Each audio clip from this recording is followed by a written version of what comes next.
Nous avons procédé à l'installation de la commission financière qui aura la responsabilité de faire une proposition pour les cautions de candidature.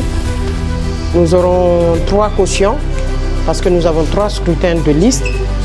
N'oubliez pas que ces élections sont couplées, c'est les législatives et les communales qui vont s'organiser ensemble. Donc pour les législatives, il y a 2 scrutins.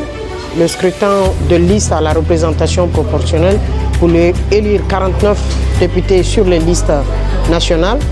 Et nous aurons les scrutins de liste, les scrutins majoritaires unis et plurinominal qui va permettre aux citoyens de désigner leurs représentants par circonscription au sein de l'Assemblée. On en aura 98.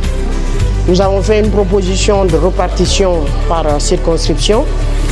Le président de la République va entériner cette proposition dans les jours à venir. Donc ça va permettre de connaître quelle est la circonscription qui va avoir 1, 2 ou 3 ou 4 ou 5 députés. En tout cas, la loi prévoit 1 à 5 députés. Ensuite, nous aurons la caution pour les élections communales. Donc les conseillers aussi varient de 11 à 45 conseillers par commune en fonction du nombre de la population. Tous ces actes sont en train d'être pris au niveau du secrétariat général du gouvernement et le gouvernement lui-même, et ce qui va nous permettre d'avoir les 3 cautions. Mais la commission doit aussi nous aider à proposer un montant global pour le plafonnement des dépenses de campagne. Parce que vous savez, la loi est très rigoureuse cette fois-ci.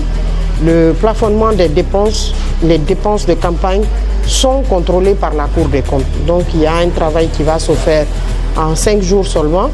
Et cette commission est présidée par l'ONASUR, comme la loi prévoit. Le représentant du président de l'ONASUR est composé du représentant de Madame la ministre de l'économie, des finances et du budget, du représentant du ministre de l'administration du territoire et de la décentralisation et des 2 représentants de la directrice générale des élections que je suis.